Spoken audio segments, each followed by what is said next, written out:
அந்த குழந்தை பிறந்த பொழுதே தாயை இழந்துட்டா. பிறந்த ஒரு நிமிஷம் கூட தாயின் முகம் பார்ப்பதற்கும் வாய்ப்பு இல்லை.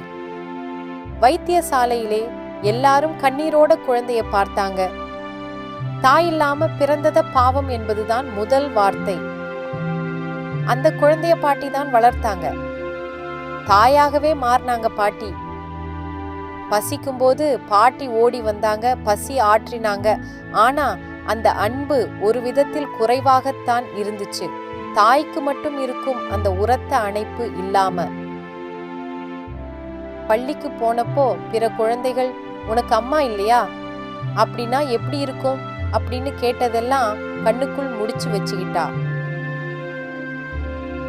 வளர வளர அப்பா வேலைக்காக வெளியே போயிட்டாரு. வீடு, பள்ளி, பாடங்கள்னு தனிமையோடவே பழக ஆரம்பிச்சா. அவள் முகம் எப்போதும் சிரிப்பு போல் இருந்தாலும் மூளையில் ஒரு சின்ன துக்கம் ஒளிந்திருக்கும். தாயின் குரல் கேட்காம, தாயின் தொடு உணர்வு கூட இல்லாம வளர்ந்த அவள் தாய் இருப்பது போல ஒரு உணர்வை தானாகவே உருவாக்கிக்கிட்டா. பாட்டி உடம்பு சரியில்லாத நாள்ல தானாகவே சமையல் கற்றுக்கிட்டா. நேர்பட பேசுவா, ஆனா நெஞ்சுக்குள்ள கொஞ்சம் வெறுமை இருந்துச்சு. கல்லூரி முடிச்சா, வேலைக்கு போனா, வாழ்க்கை ரொம்ப சாதாரணமா போனாலும் தாயின் மடியில் ஒரு முறை படுக்கணும் என்பதுதான் அவளுக்குள் எப்போதும் உருகும் ஆசை. இருந்தாலும் வாழ்ந்தாள்.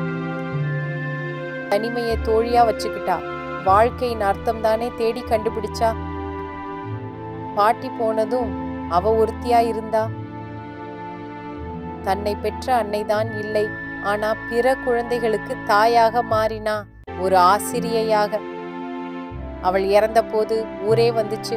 தாய் இல்லாம பிறந்தவ எல்லாருக்கும் தாயா மாறிட்டா அப்படின்னு எல்லாரும் சொல்லி சிலிர்த்தாங்க.